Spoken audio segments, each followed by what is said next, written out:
जिनके फेस के ऊपर दाने हैं, एक्नी है, या जिनके बाल झड़ते हैं, जिनको कब्ज़ का इशू है, जिनको तजाबियत होती है और जिनका ब्लड प्रेशर तेज़ होता है, सिर्फ एक मूली के साथ इसका हल करेंगे।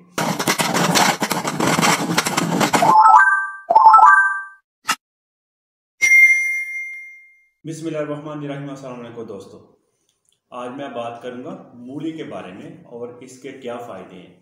आजकल मूली का सीज़न भी है, आसानी के साथ आपको सब्ज़ी की दुकान से मिल जाती है।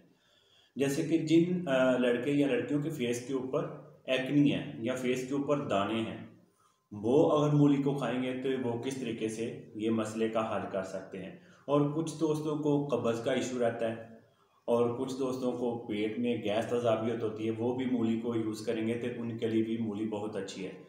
और जिन लोगों का ब्लड प्रेशर तेज़ होता है वो भी मूली को यूज़ करेंगे तो उनका ब्लड प्रेशर नॉर्मल रहने लग जाएगा।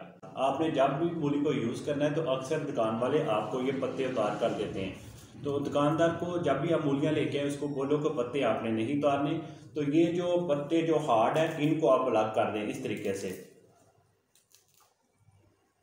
तरीके से जो पत्ते जितने भी हार्ड हैं वो आप उतार दें।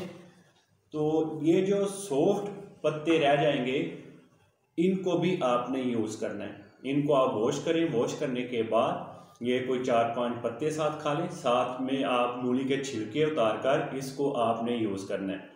डेली आप सारा दिन में आपने एक मूली खानी है। जिनको ये प्रॉब्लम है, फेस के ऊपर एक्नी, दाने या कब्ज़ या तजाबियत, और जिनका ब्लड प्रेशर तेज़ होता है और जिनके बाल झड़ते हैं, ये इनके छिलके उतार कर इनके जो बड़े बड़े पत्ते हैं वो उतार दें और नरम पत्ते जो हैं इनको वॉश करके आप ये यूज़ करें। ये जो सारे मसले हैं मूली के साथ आप ख़त्म कर सकते हो। ये मूली आपने मुसलसल कम से कम 2 से 3 महीने आपने यूज़ करनी है तो ये सारे मसले का हल आपका हो जाएगा। उम्मीद करता हूँ मेरी वीडियो आपको अच्छी लगी होगी तो इसको लाइक शेयर ज़रूर करें। मेरे चैनल को भी सब्सक्राइब कर लें। मैं मिलूँगा एक और वीडियो के साथ। मुझे दें इजाज़त। अल्लाह हाफिज़।